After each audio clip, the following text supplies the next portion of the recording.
Anarchism and Other Essays by Emma Goldman, with Biographic Sketch by Hippolyte Havel. Biographic Sketch. Emma Goldman. Propagandism is not, as some suppose, a quote-unquote trade, because nobody would follow a quote-unquote trade at which you may work with the industry of a slave and die with the reputation of a mendicant. The motives of any person to pursue such a profession must be different from those of trade, deeper than pride, and stronger than interest. By George Jacob Holyoake. Among the men and women prominent in the public life of America, there are but few whose names are mentioned as often as that of Emma Goldman. Yet the real Emma Goldman is almost quite unknown. The sensational press has surrounded her name with so much misrepresentation and slander, it would seem almost a miracle that, in spite of this web of calumny, the truth breaks through and a better appreciation of this much maligned idealist begins to manifest itself. There is but little consolation in the fact that almost every representative of a new idea has had to struggle and suffer under similar difficulties. Is it of any avail that a former president of a republic pays homage to Osawatomie, to the memory of John Brown?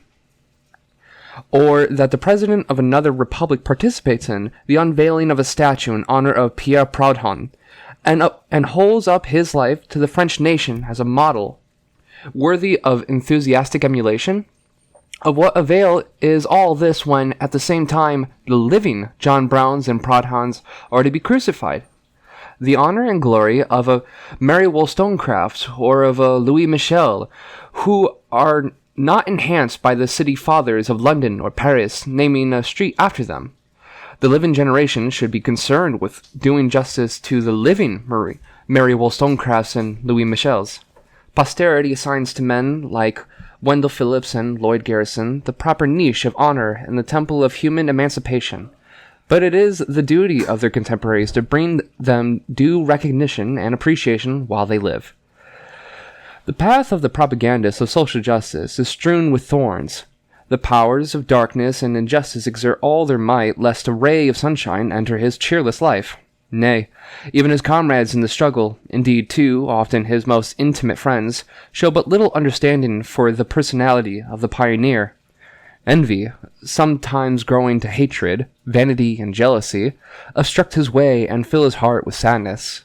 It requires an inflexible will and tremendous enthusiasm not to lose, under such conditions, all faith in the cause. The representative of a revolutionizing idea stands between two fires. On the one hand, the persecution of the existing powers which hold him responsible for all acts resulting from social conditions, and on the other, the lack of understanding on the part of his own followers who often judge all his activity from a narrow standpoint. Thus it happens that the agitator stands quite alone in the midst of the multitude surrounding him. Even his most intimate friends rarely understand how solitary and deserted he feels. That is a tragedy of the person prominent in the public eye. The mist in which the name of Emma Goldman has so long been enveloped is gradually beginning to dissipate.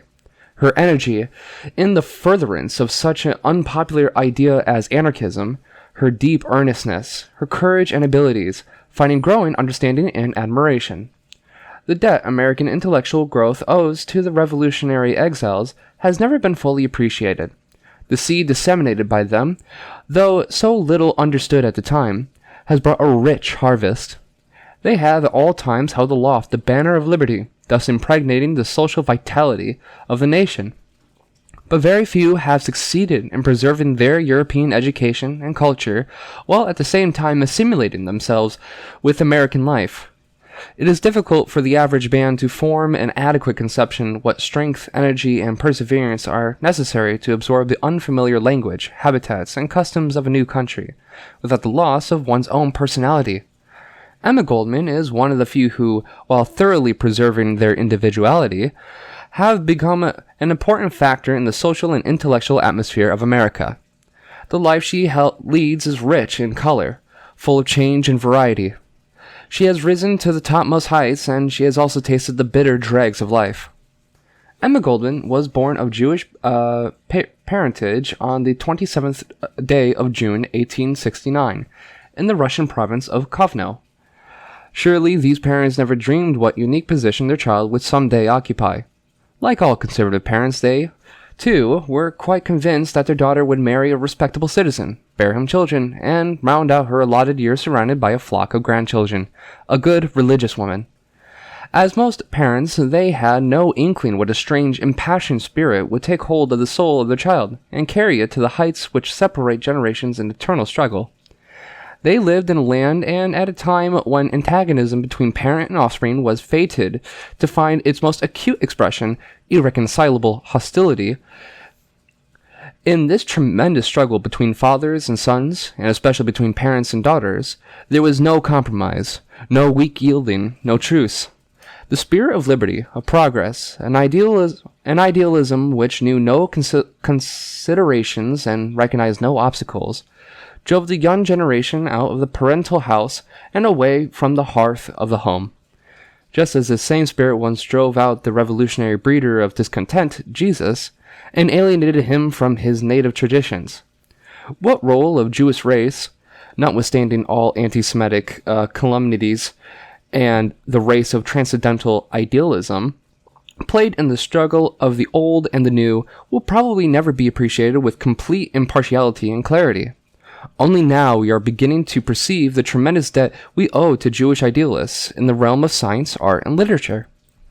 But very little is still known of the important part the sons and daughters of Israel have played in the revolutionary moment and, especially, in that of modern times. The first years of her childhood, Emma Goldman passed in a small, idyllic place in the German-Russian province of Kurland, where her father had charge of the government stage. At the time, Kurland was thoroughly German. Even the Russian bureaucracy of the Baltic province was recruited mostly from German Junker. German fairy tales and stories, rich in the miraculous deeds of the heroic knights of Kurland, wove their spell over the youthful mind. But the beautiful ideal was of short duration. Soon the soul of the growing child was overcast by the dark shadows of life. Already in her tenderest youth, the seeds of rebellion and unrelenting hatred of oppression were to be planted in the heart of Emma Goldman. Early, she learned to know the beauty of the state. She saw her father harassed by the Christian chinovniks and doubly persecuted as petty official and hated Jew. The brutality of forced conscription ever stood before her eyes. She beheld a young man, often the sole support of a large family, brutally dragged to the barracks to lead the miserable life of a soldier. She heard the weeping of the poor peasant women, and witnessed the shameful scenes of official venality which relieved the rich from military service at the expense of the poor. She was outraged by the terrible treatment to which the female servants were subjected, maltreated and exploited by their barinas. They fell to the tender mercies of the regimental officers, who regarded them as their natural sexual prey. These girls, made pregnant by respectable gentlemen and driven out by their mistresses, often found refuge in the Goldman home. And the little girl, her heart palpitating with sympathy, would abstract coins from the parental drawer to clandestinely press the money into the hands of the unfortunate women. Thus, Emma Goldman's most striking characteristic, her sympathy with the underdog, already became manifest in these early years. At the age of 7, little Emma was sent by her parents to her grandmother in Königsberg, the city of Immanuel Kant in eastern Prussia. Save for occasional interruptions, she remained there till her 13th birthday. The first years in these surroundings do not exactly behold to her happiest recollections. The grandmother, indeed, was very amiable, but the numerous aunts of the household were concerned more with the spirit of practical rather than pure reason, and the categoric imperative was applied to all too frequently. The situation was changed when her parents migrated to Königsberg, and little Emma was relieved from her role of Cinderella. She now regularly attended public school, and also enjoyed the advantages of private instruction, customary in middle-class life. French and music lessons played an important part in the curriculum.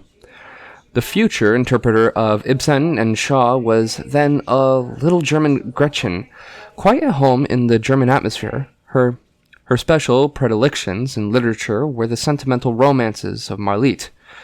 She was a great admirer of the good Queen Louise, whom the bad Napoleon Bonaparte treated with so marked a lack of knightly chivalry. What might have been her future development had she remained in this milieu? Fate, or was it economic necessity, willed it otherwise. Her parents decided to settle in St. Petersburg, the capital of the almighty Tsar, and there to embark in business. It was here that a great change took place in the life of the young dreamer. It was an eventful period, the year of 1882, in which Emma Goldman, then in her 13th year, arrived in St. Petersburg. A struggle for life and death between the autocracy and the Russian intellectuals swept the country. Alexander II had fallen the previous year.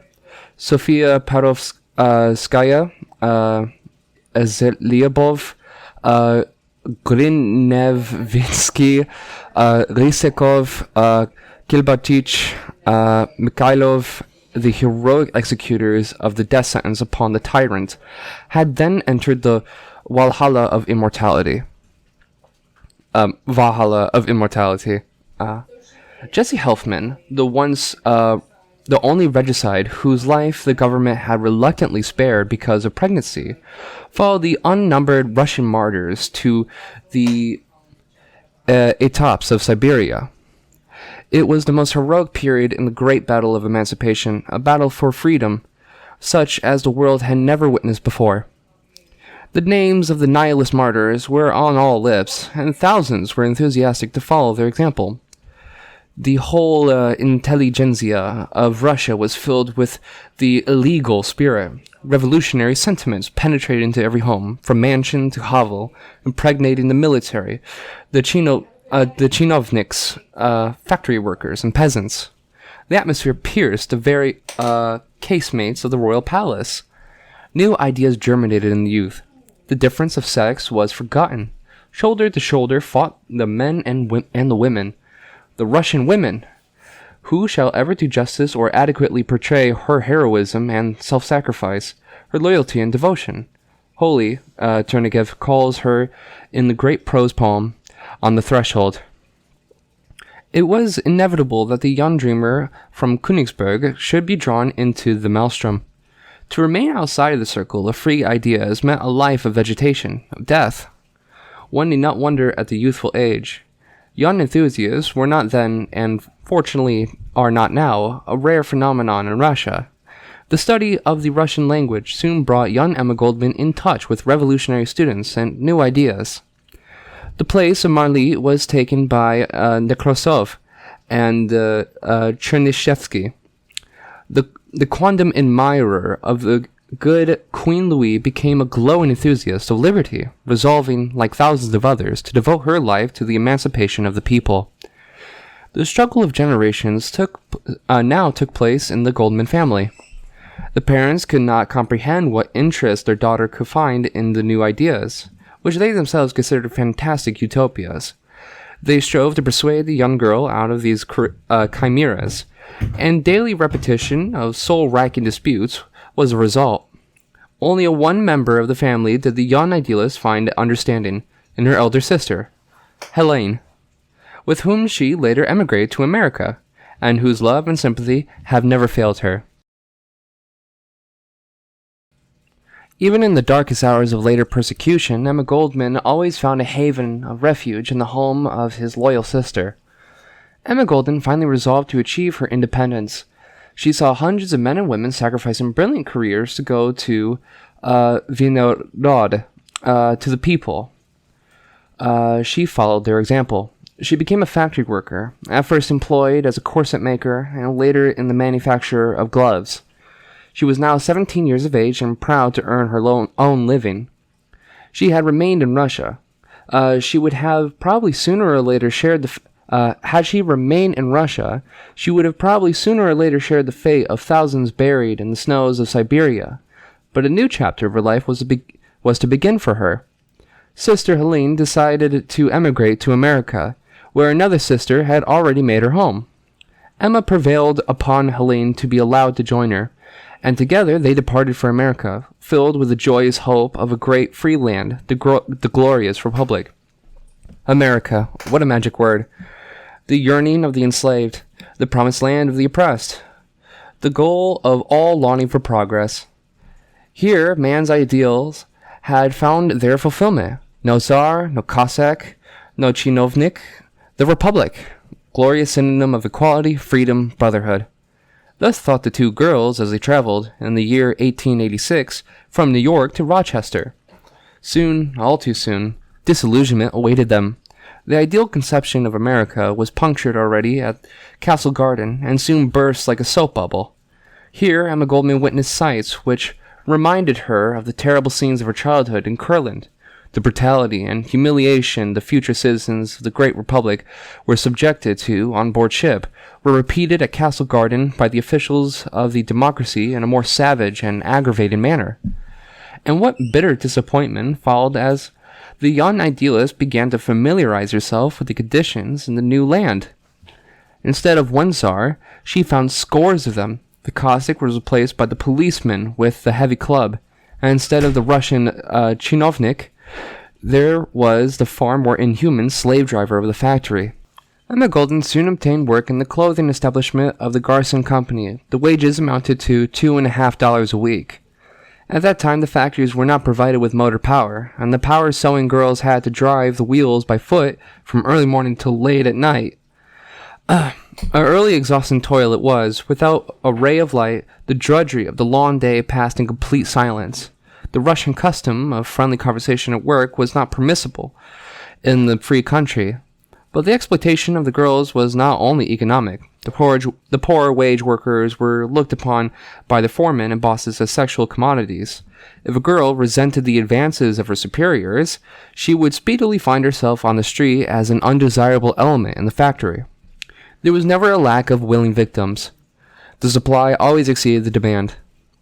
The horrible conditions were made still more unbearable as the fearful dreariness of life in the small American city.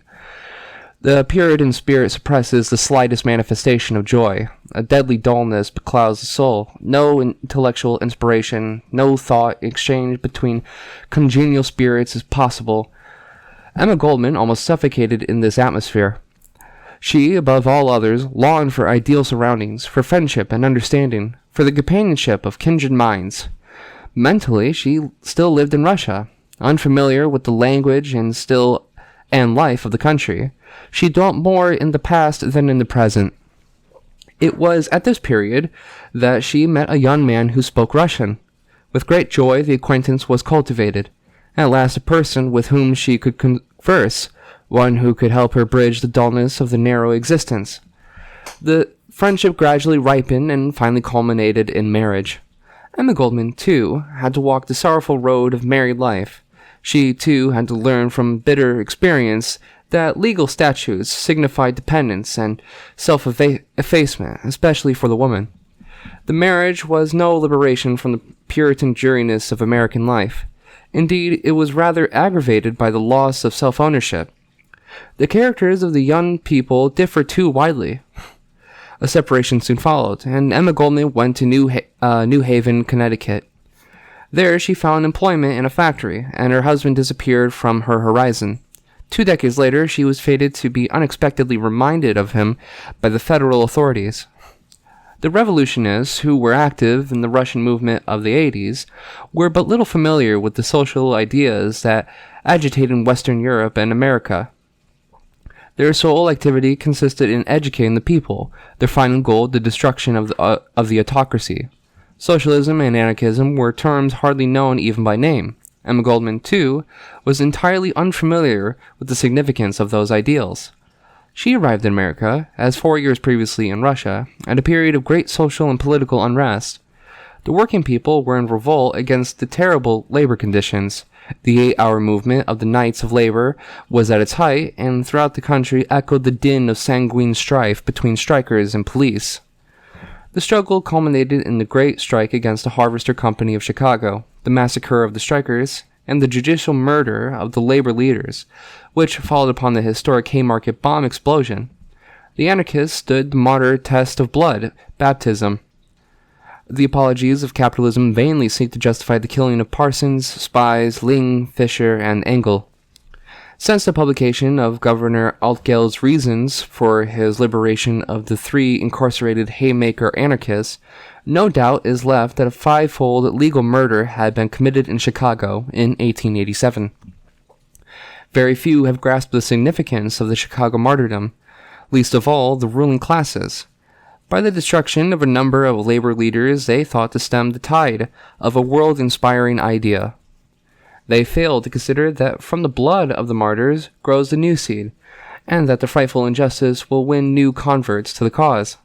The 2 most prominent representatives of the anarchist idea in America, Voltairine de Cleyre and Emma Goldman, the one a Native American, the other a Russian, have been converted, like numerous others, to the ideas of anarchism by the judicial murder. 2 women who had not known each other before and who had received a widely different education were through that murder united in one idea. Like most working men and women of America, Emma Goldman followed the Chicago trial with great anxiety and excitement. She, too, could not believe that the leaders of the proletariat would be killed. The 11th of November, 1887, taught her differently. She realized that no mercy could be expected from the ruling class, that between the Tsarism of Russia and the plutocracy of America, there was no difference save in name. Her whole being rebelled against a crime, and she vowed to herself a solemn vow to join the ranks of the revolutionary proletariat and to devote all her energy and strength to the emancipation from wage slavery. With the glowing enthusiasm so characteristic of her nature, she now began to familiarize herself with the literature of socialism and anarchism. She attended public meetings and became acquainted with socialistically and anarchistically inclined workmen. Johanna Grete, the well-known German lecturer, was the first socialist speaker heard by Emma Goldman. In New Haven, Connecticut, where she was employed in a corset factory, she met anarchists actively participating in the movement. Here she read The Freiheit, edited by John Most. The Haymarket tragedy developed her inherent anarchist tendencies. The reading of The Freiheit made her a conscious anarchist. Subsequently, she was to learn that the idea of anarchism found its highest expression through the best intellects of America.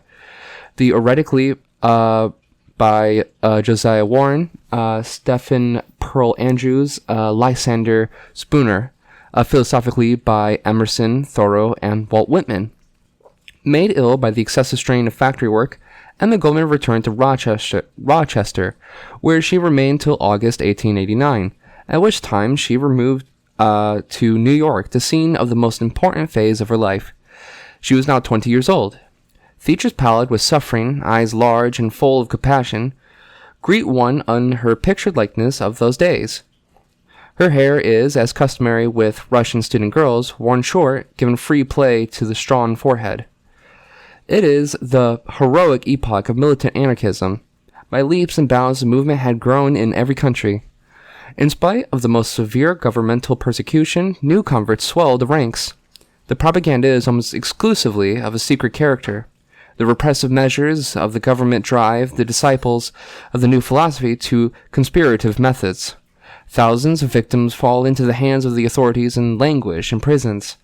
But nothing can stem the rising tide of enthusiasm, of self-sacrifice and devotion to the cause. The efforts of teachers like Peter Kropotkin, Louis Michel, Alicia Reclus, and others inspire the devotees with ever greater energy. Disruption is imminent with the socialists, who have sacrificed the idea of liberty and embraced the state and politics. The struggle is bitter, the factions irreconcilable. This struggle is not merely between anarchists and socialists. It also finds its echo within the anarchist groups. Theoretic differences and personal controversies lead to strife and acrimonious enmities. The anti-socialist legislation of Germany and Austria had driven thousands of socialists and anarchists across the seas to seek refuge in America. John Most, having lost his seat in the Reichstag, finally had to flee his native land and went to London. There, having advanced towards anarchism, he entirely withdrew from the Social Democratic Party. Later, coming to America, he continued the publication of the Freiheit in New York and developed great activity among the German workingmen. When Emma Goldman arrived in New York in 1889, she experienced little difficulty in associating herself with active anarchists. Anarchist meetings were an almost daily occurrence. The first lecturer she heard on the anarchist platform was Dr. H. Solotaroff. Of great importance to her future development was her acquaintance with John Most, who exerted a tremendous influence over the younger elements.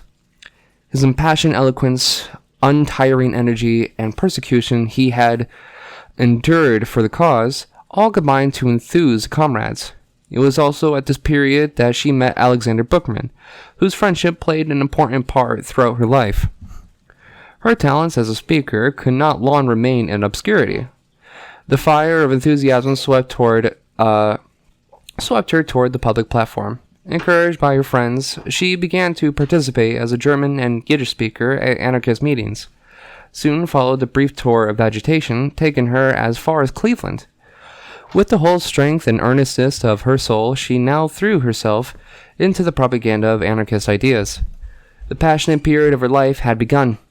Though constantly toiling in sweatshops, the fiery young orator was at the same time very active as an agitator and participated in various labor struggles, notably in the Great Cloakmaker Strike in 1889, led by Professor Garcide and Joseph Brandes. A year later, Emma Goldman was a delegate to an anarchist conference in New York. She was elected to the executive committee, but later withdrew because of differences of opinion regarding tactical matters. The ideas of the German-speaking anarchists had at the time not yet become clarified. Some still believed in parliamentary methods, the great majority being adherents of strong centralism. These differences of opinion in regard to tactics led, in 1891, to a breach with John Most. Emma Goldman, Alexander Berkman, and other comrades joined the group Autonomy, in which Josef Peukert, Otto Rink, and Klaus Timmermann played an active part. The bitter controversies which followed this secession terminated only with the death of Most in 1906. A great source of inspiration to Emma Goldman proved the Russian revolutionists who were associated in the group Znamya. Goldenberg, Solotaroff, Zamatkin, Miller, Kahan, the poet Edelstadt, Ivan von Schwetisch, husband of Helene von Rakowitz, and editor of the Volkszeitung, and numerous other Russian exiles, some of whom are still living, were members of the group. It was also at this time that Emma Goldman met Robert Reitzel, the German-American Heine, who exerted a great influence on her development.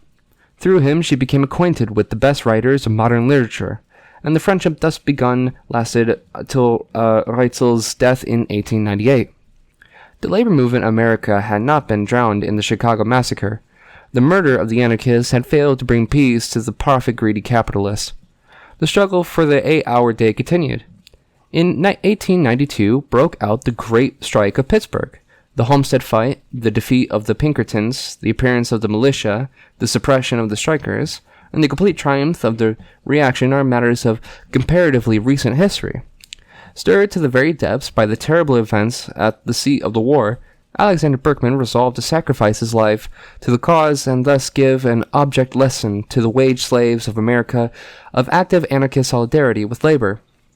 His attacks upon Frick, the Gessler of Pittsburgh, failed, and the 22-year-old youth was doomed to a living death of 22 years in the penitentiary. The bourgeoisie, which for decades had exalted and eulogized tyrannicide, now was filled with terrible rage. The capitalist press organized a systematic campaign of calumny and misrepresentation against anarchists. The police exerted every effort to involve Emma Goldman in the act of Alexander Berkman. The feared agitator was to be silenced by all means. It was only due to the circumstance of her presence in New York that she escaped the clutches of the law. It was a similar circumstance which, 9 years later, during the McKinley incidents, the instrumental in preserving her liberty. It is almost incredible with what amount of stupidity, baseness, and vileness the journalists of the period sought to overwhelm the anarchist. One must pursue the newspaper files to realize the enormity of incrimination and slander. It would be difficult to portray the agony of soul Emma Goldman experienced in those days. The persecutions of their capitalist press were to be borne by an anarchist with comparative equanimity, but the attacks from one's own ranks were far more painful and unbearable. The act of Berkman was severely criticized by most and some of his followers among the German and Jewish anarchists. Bitter accusations and recriminations at public meetings and private gatherings followed. Persecuted on all sides, both because she championed Berkman and his act, and on account of her revolutionary activity, Emma Goldman was harassed even to the extent of inability to secure shelter. Too proud to seek safety in the denial of her identity, she chose to pass the nights in the public parks rather than expose her friends to danger or vexation by her visits. The already bitter cup was filled to overflowing by the attempted suicide of a young comrade who had shared living quarters with Emma Goldman, Alexander Berkman, and a mutual artist friend. Many changes have since taken place. Alexander Berkman has survived the Pennsylvania Inferno and is back again in the ranks of the militant anarchists. His spirit unbroken, his soul full of enthusiasm for the ideals of his youth. The artist comrade is now among the well-known illustrators of New York. The suicide candidate left America shortly after his unfortunate attempt to die, and was subsequently arrested and condemned to 8 years of hard labor for smuggling anarchist literature into Germany. He, too, has withstood the terrors of prison life and has returned to the revolutionary movement, since earning the well-deserved reputation of a talented writer in Germany. To avoid indefinite camping in the parks, Emma Goldman finally was forced to move into a house on 3rd Street occupied exclusively by prostitutes. There, among the outcasts of our good Christian society, she could at least rent a bit of a room and find rest and work at her sewing machine. The women of the street showed more a refinement of feeling and sincere sympathy than the priests of the church. But human endurance had been exhausted by overmuch suffering and privation. There was a complete physical breakdown, and the renowned agitator was removed to the, quote, Bohemian Republic, a large tenement house which derived its euphonious appellation from the fact that its occupants were mostly Bohemian anarchists. Here, Emma Goldman found friends ready to aid her.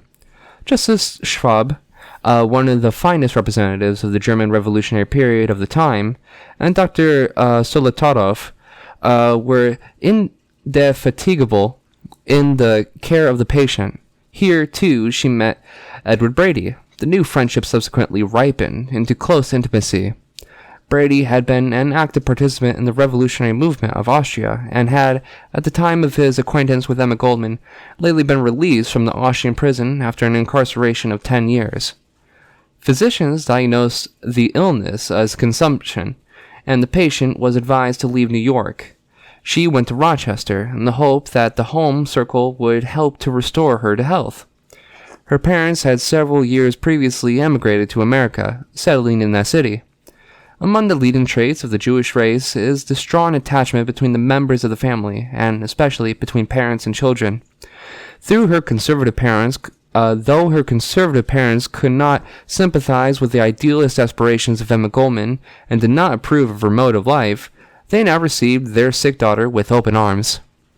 The rest and care enjoyed in the parental home and the cheering presence of the beloved sister Helene proved so beneficial that within a short time she was sufficiently restored to resume her energetic activity. There is no rest in the life of Emma Goldman. Ceaseless effort and continuous striving towards the conceived goal are the essentials of her nature.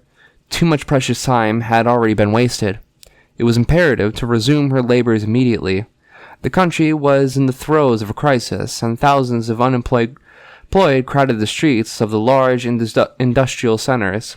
Cold and hungry, they tramped through the land in the vain search for work and bread. The anarchists developed a strenuous propaganda among the unemployed and the strikers. A monster demonstration of striking cloakmakers and of the unemployed took place at Union Square, New York. Emma Goldman was one of the invited speakers. She delivered an impassioned speech, picturing in fiery words the misery of the wage slave's life, and quoted the famous maxim of Cardinal Manning, quote, Necessity knows no laws, and the starving man has a natural right to a share of his neighbor's bread. End quote. She concluded her exhortation with the words, quote, "Ask for work. If they do not give you work, ask for bread. If they do not give you work or bread, then take bread." End quote. The following day, she left for Philadelphia, where she was to address a public meeting. The capitalist press again raised the alarm. If socialists and anarchists were to be permitted to continue agitating, there was imminent danger that the working men would soon learn to understand the manner in which they are robbed of the joy and happiness of life. Such a possibility was to be prevented at all cost. The chief of police in New York, Burns, procured a court order for the arrest of Emma Goldman. She was detained by the Philadelphia authorities and incarcerated for several days in the Moyamensing prison, awaiting the extradition papers, which Burns entrusted to Detective Jacobs. This man Jacobs, whom Emma Goldman again met several years later under very unpleasant circumstances, proposed to her, while she was returning a prisoner to New York, to betray the cause of labor. In the name of his superior, Chief Burns, he offered lucrative reward. How stupid men are sometimes! What poverty and psychologic observation to imagine the possibility of betrayal on the part of a young Russian idealist who had willingly sacrificed all personal considerations to help in labor's emancipation. In October 1893, Emma Goldman was tried in the criminal court of New York on the charge of inciting to riot. The, quote, intelligent jury ignored the testimony of the 12 witnesses for the defense in favor of the evidence given by one single man, Detective Jacobs. She was found guilty and sentenced to serve 1 year in the penitentiary at Blackwell's Island.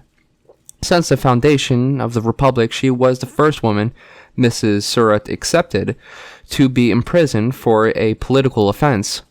Respectable society had long before stamped upon her the scarlet letter. Emma Goldman passed her time in the penitentiary in the capacity of nurse in the prison hospital. Here she found opportunity to shed some rays of kindness into the dark lives of the unfortunates whose sisters of the street did not disdain 2 years previously to share with her the same house. She also found in prison opportunity to study English and its literature, and to familiarize herself with the great American writers. In Bret Harte, Mark Twain, Walt Whitman, Thoreau, and Emerson she found great treasures. She left Blackwell's Island in the month of August 1894, a woman of 25, developed and matured, and intellectually transformed. Back into the arena, richer in experience, purified by suffering. She did not feel herself deserted and alone any more. Many hands were stretched out to welcome her. There were at the time numerous intellectual oases in New York. The saloon of Justice Schwab at number 50 First Street was the center where gathered anarchists, Lydiachians, and Bohemians. Among others, she also met at the time a number of American anarchists and formed the friendship of Voltairine de Cleyre, Women C. Owen, Miss Van Etten, and Dreyer de Lume, former editor of The Alarm and executor of The Last Wishes of the Chicago Martyrs. In John Swinton, the noble old fighter for liberty, she found one of her staunchest friends. Other intellectual centers there were Solidarity, published by John Edelman, Liberty by the individualist anarchist Benjamin R. Tucker, The Rebel by Harry Kelly, Der Stummvogel, a German anarchist publication edited by Klaus Timmermann, Der arme Teufel, whose presiding genius was the inimitable Robert Reitzel, through Arthur Brisbane, now executive lieutenant of William Randolph Hearst. She became acquainted with the writings of Fourier. Brisbane then was not yet submerged in the swamp of political corruption. He sent Emma Goldman an amiable letter to Blackwell's Island, together with the biography of his father, the enthusiastic American disciple of Fourier. Emma Goldman became, upon her release from the penitentiary, a factor in the public life of New York. She was appreciated in radical ranks for her devotion, her idealism, and earnestness. Various persons saw her friendship, and some tried to persuade her to aid in the furtherance of their special side issues. Thus, Reverend Parkhurst, during the Lexow investigation, did his utmost to induce her to join the Vigilance Committee, in order to fight Tammany Hall. Maria Louise, the moving spirit of the social center, acted as Parkhurst's go-between. It is hardly necessary to mention what reply the latter received from Emma Goldman. Incidentally, Maria Louise subsequently became a Mahatma.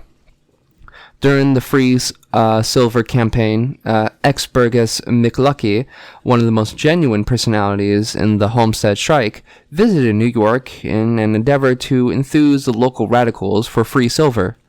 He also attempted to interest Emma Goldman, but with no greater success than Mahatma Maria Louise of Parkhurst Lexow fame.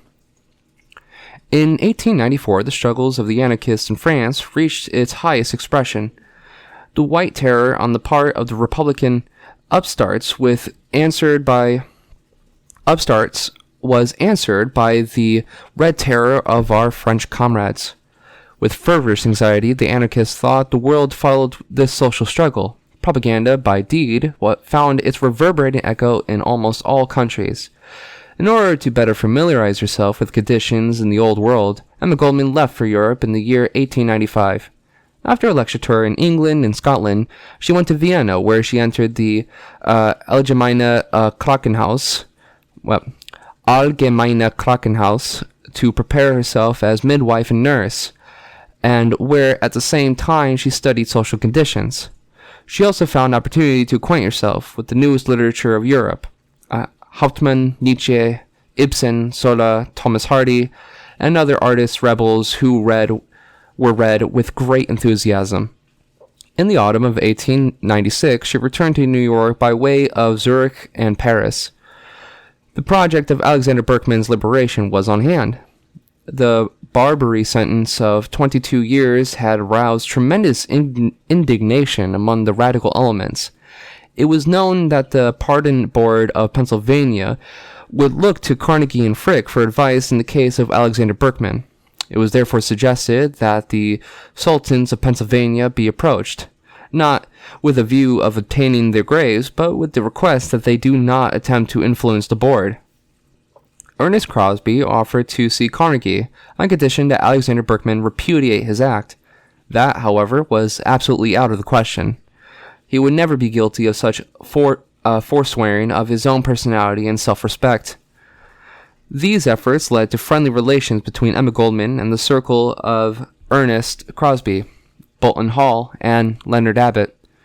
In the year 1897, she undertook her first great lecture tour, which extended as far as California.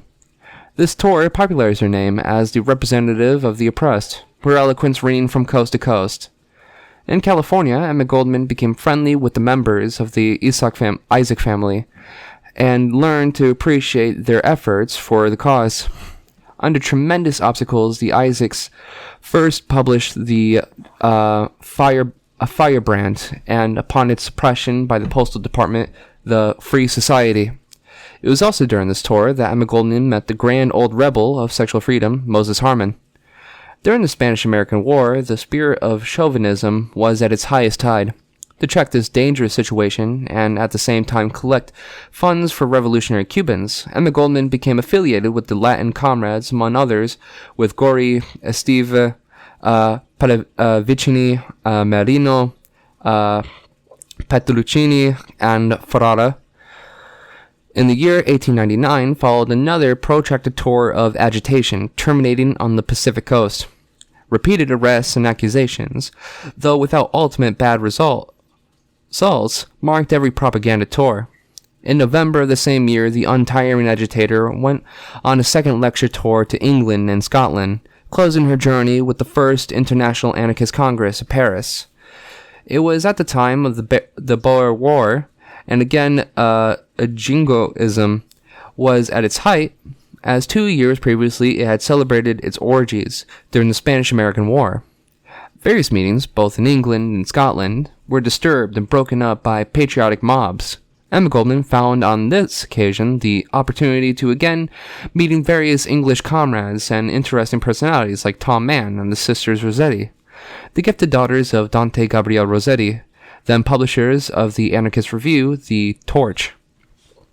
One of her lifelong hopes found here its fulfillment. She came in close and friendly touch with Peter Kropotkin, Enrico Malatesta, Nicholas Tchaikovsky, Cherkessov, and Louis Michel, old warriors in the cause of humanity, whose deeds have enthused thousands of followers throughout the world, and whose life and work have inspired other thousands with noble idealism and self-sacrifice. Old warriors they, yet ever young with the courage of earlier days, unbroken in spirit and filled with the firm hope of the final triumph of anarchy. The chasm in the revolutionary labor movement, which resulted from the disruption of the Internationale, could not be bridged anymore. Two social philosophies were engaged in bitter combat. The International Congress in 1889 at Paris, in 1892 at Zurich, and in 1896 at London produced irreconcilable differences. The majority of social democrats, forswearing their libertarian past and becoming politicians, succeeded in excluding the revolutionary and anarchist delegates. The latter decided thenceforth to hold separate congresses. Their first congress was to take place in 1900 at Paris. The socialist renegade, Millerand, who had climbed into the Ministry of the Interior, here played a Judas role. The Congress of the Revolutionists was suppressed, and the delegates dispersed 2 days prior to the scheduled opening. But Millerand had no objections against the Social Democratic Congress, which was afterwards opened with all the trumpets of the advertiser's art. However, the renegade did not accomplish his object. A number of delegates succeeded in holding a secret conference in the house of a comrade outside of Paris, where various points of theory and tactics were discussed. Emma Goldman took considerable part in these proceedings, and on that occasion came in contact with numerous representatives of the anarchist movement of Europe. Owing to the suppression of the Congress, the delegates were in danger of being expelled from France. At this time also came the bad news from America regarding another unsuccessful attempt to liberate Alexander Berkman, proving a great shock to Emma Goldman. In November 1900, she returned to America to devote herself to her profession of nurse, at the same time taking an active part in the American propaganda. Among other activities, she organized monster meetings of protest against the terrible outrages of the Spanish government, perpetrated upon the political prisoners tortured in Montjuic.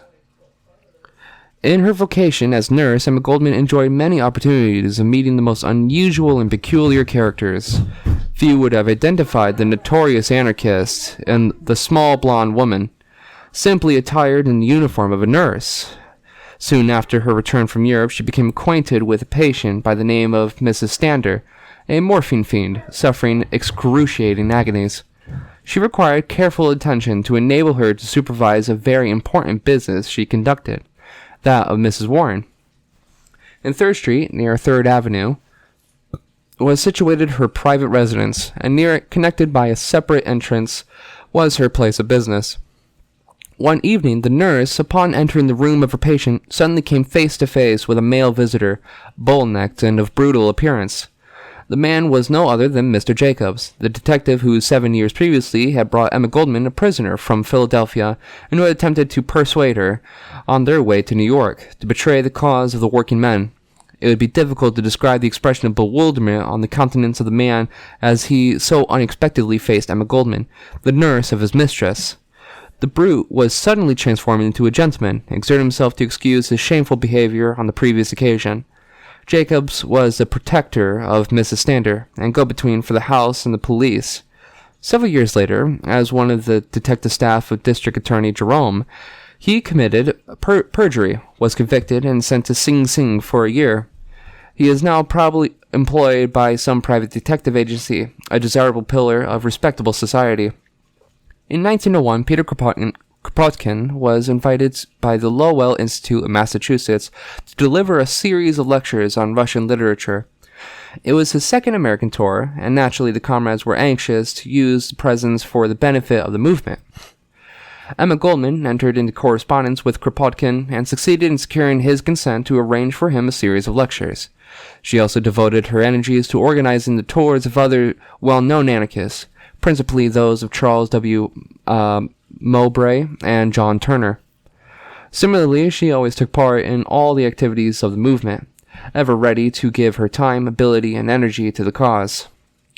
On the 6th of September, 1901, President McKinley was shot by Leon Xolgaz at Buffalo. Immediately, an unprecedented campaign of persecution was set in motion against Emma Goldman as the best-known anarchist in the country. Although there was absolutely no foundation for the accusation, she, together with the other prominent anarchists, was arrested in Chicago, kept in confinement for several weeks, and subjected to severest cross-examination. Never before in the history of the country had such a terrible manhunt taken place against a person in public life. But the efforts of police and press to connect Emma Goldman with Xolgaz proved futile, yet the episode left her wounded to the heart. The physical suffering, the humiliation, and brutality at the hands of the police she could bear. The depression of soul was far worse. She was overwhelmed by the realization of the stupidity, lack of understanding, and vileness which characterized the events of those terrible days. The attitude of misunderstanding on the part of the majority of her own comrades towards Xolgaz almost drove her to desperation. Stirred to the very inmost of her soul, she published an article on Xolgaz,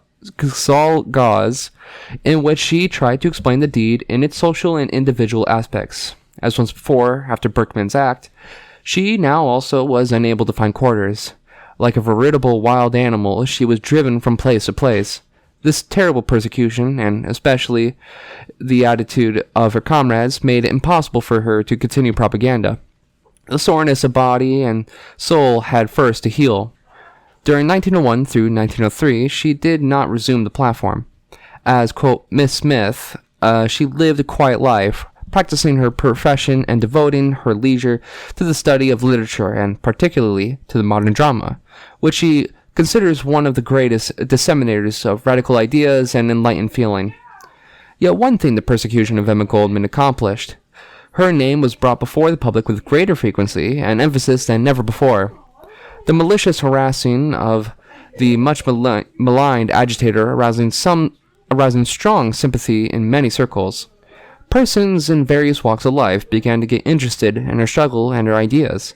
A better understanding and appreciation were now beginning to manifest themselves.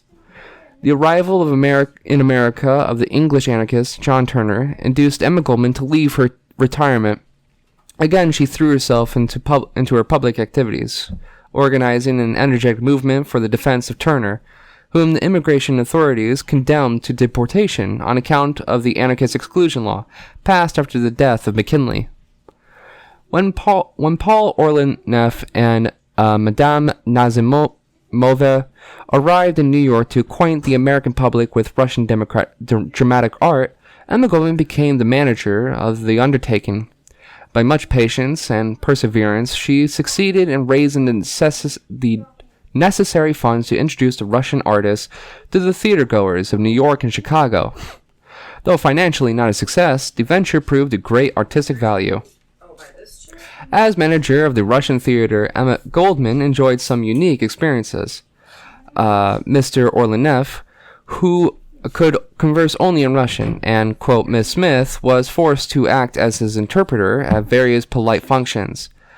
Most of the aristocratic ladies of Fifth Avenue had not the least inkling that the amiable manager was so entertainingly discussed philosophy, drama, and literature at their 5 o'clock teas, was the, quote, notorious Emma Goldman.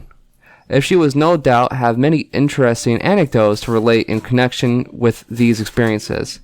The weekly anarchist publications Free Society, issued by the Isaac family, was forced to be suspended in consequence of the nationwide fury that swept the country after the death of McKinley. To fill out the gap, Emma Goldman, in cooperation with Max Baginski and other comrades, decided to publish a monthly magazine devoted to the furtherance of anarchist ideas in life and literature. The first issue of Mother Earth appeared in the month of March 1906, the initial expenses of the periodical partly covered by the proceeds of a theater benefit given by Orleneff, Madame Nazimova, and their company, in favor of the anarchist magazine. under tremendous difficulties and obstacles of the tireless propagandist has succeeded in continuing Mother Earth uninterruptedly since 1906, an achievement rarely equaled in the annals of radical publications. In May 1906, Alexander Berkman at last left the hell of Pennsylvania, where he had passed the best 14 years of his life. No one had believed in the possibility of his survival. His liberation terminated a nightmare of 14 years for Emma Goldman, and an important chapter of her career was thus concluded. Nowhere had the birth of the Russian Revolution aroused such vital and active response as among the Russians living in America. The heroes of the revolutionary movement in Russia, Tchaikovsky, Madame Bersovskaya, Gershuni, and others visited these shores to waken the sympathies of the American people toward the struggle for liberty, and to collect aid for its continuance and support. The success of these efforts was to a considerable extent due to the exertions, eloquence, and the talent for organization on the part of Emma Goldman. This opportunity enabled her to give valuable services to the struggle for liberty in her native land. It is not generally known that it is the anarchists who are mainly instrumental in ensuring success, moral as well as financial, of most of the radical undertakings. The anarchist is indifferent to acknowledged appreciation. The needs of the cause absorb his whole interest, and to these he devotes his energy and abilities.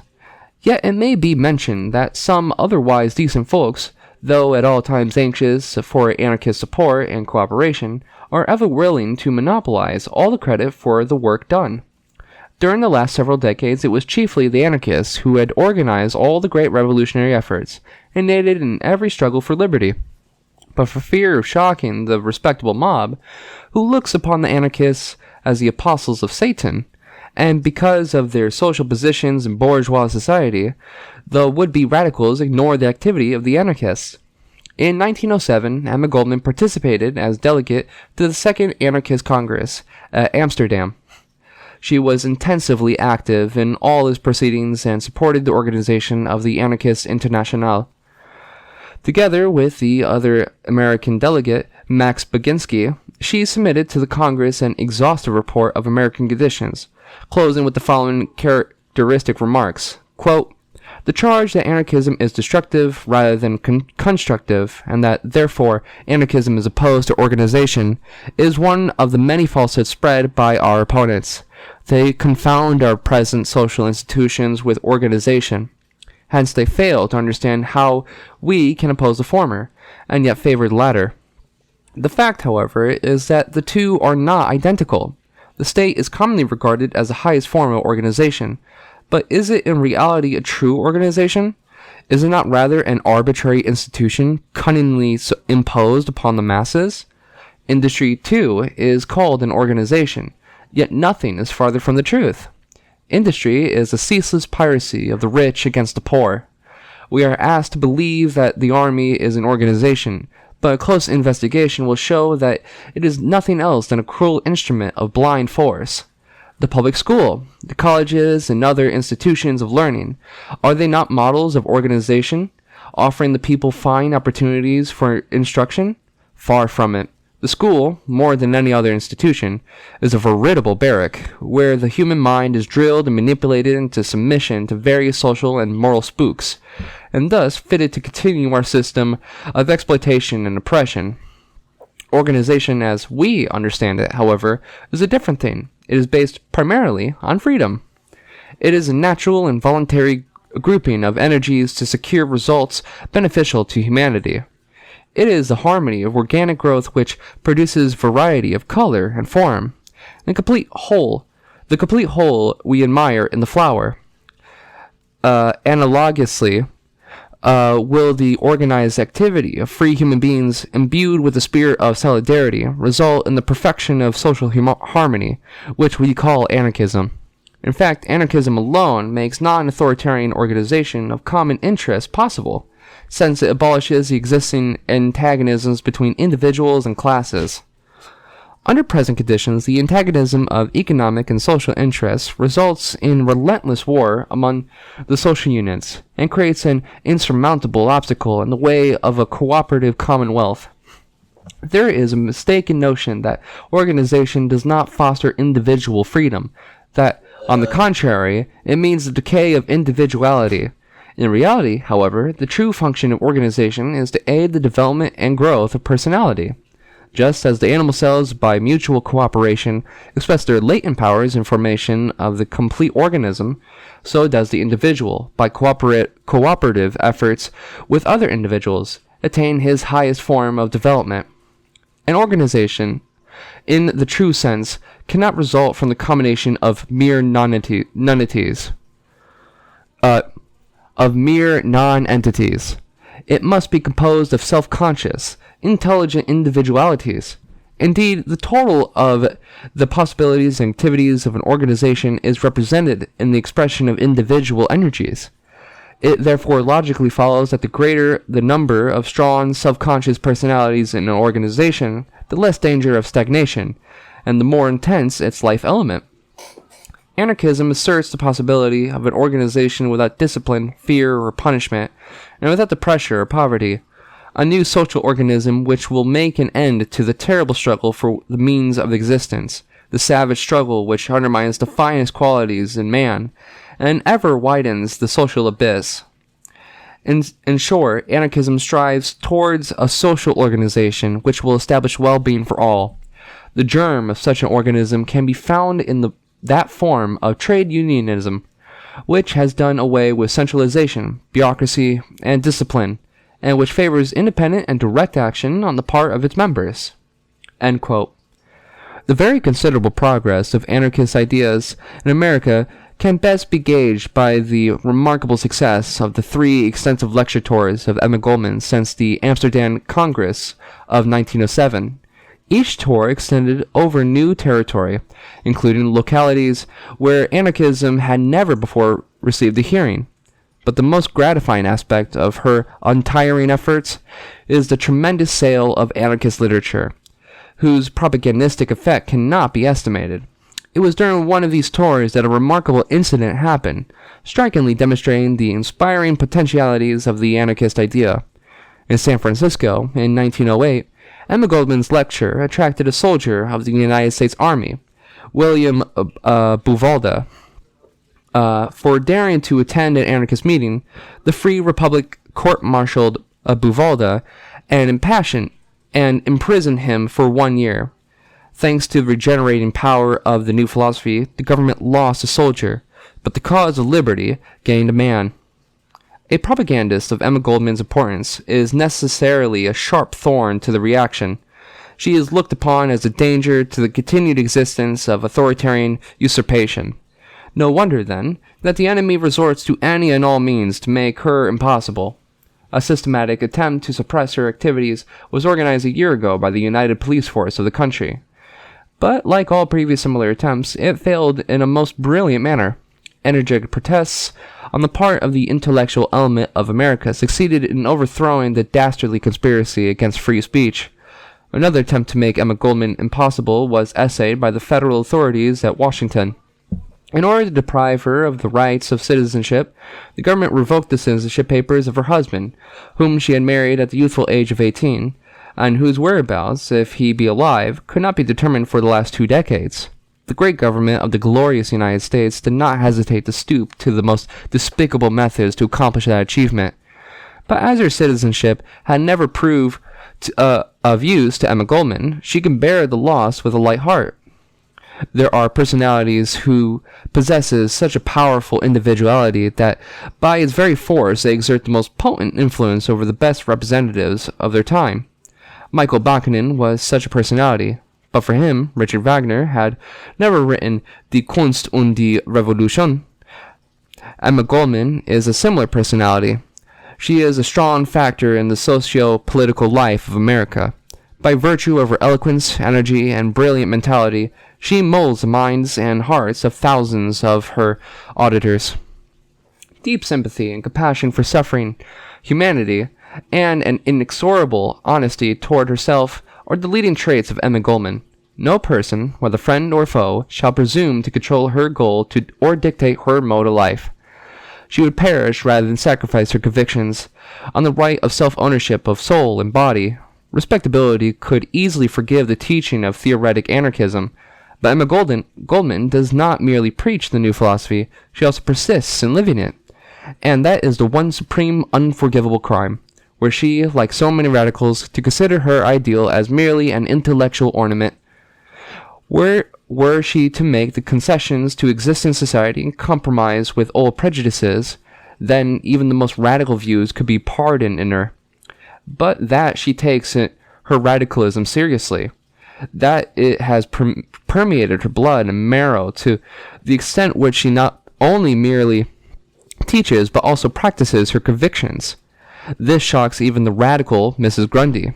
Emma Goldman lives her own life. She associates with publicans, hence the indignation of the Pharisees and Sadducees. It is no mere coincidence that such divergent writers as Pietro Gori and William Marion Reedy find similar traits in their characterization of Emma Goldman. In a contribution to La Question Sociale, Pietro Gori calls her a moral power, a woman who, with the vision of a Sibyl, prophesies and coming of a new kingdom for the oppressed, a woman who, with logic and deep earnestness, analyzes the ills of society and portrays, with artist touch, the coming dawn of humanity, founded on equality, brotherhood, and liberty. End quote. William Reedy sees in Emma Goldman the, quote, daughter of the dream, her gospel of vision which, in the vision of every truly great-souled man and woman who has ever lived. End quote. Cowards who fear the consequences of their deeds have coined the word of philosophic anarchism. Emma Goldman is too sincere, too defiant, to seek safety behind such paltry pleas. She is an anarchist, pure and simple. She represents the idea of anarchism as framed by Josiah Warren, Proudhon, Bakunin, Kropotkin, Tolstoy. Yet she also understands the psychological causes which induce a caseria, a Vaillant, a Bresky, a Berkman, or a Xalgaz to commit deeds of violence. To the soldier in the social struggle, it is a point of honor to come in conflict with the powers of darkness and tyranny. And Emma Goldman is proud to count among her best friends and comrades men and women who bear the wounds and scars received in battle. In the words of Voltairine de Cleyre, characterizing Emma Goldman after the latter's imprisonment in 1893, the spirit that animates Emma Goldman is the only one which will emancipate the slave from his slavery, the tyrant from his tyranny, the spirit which is willing to dare and suffer.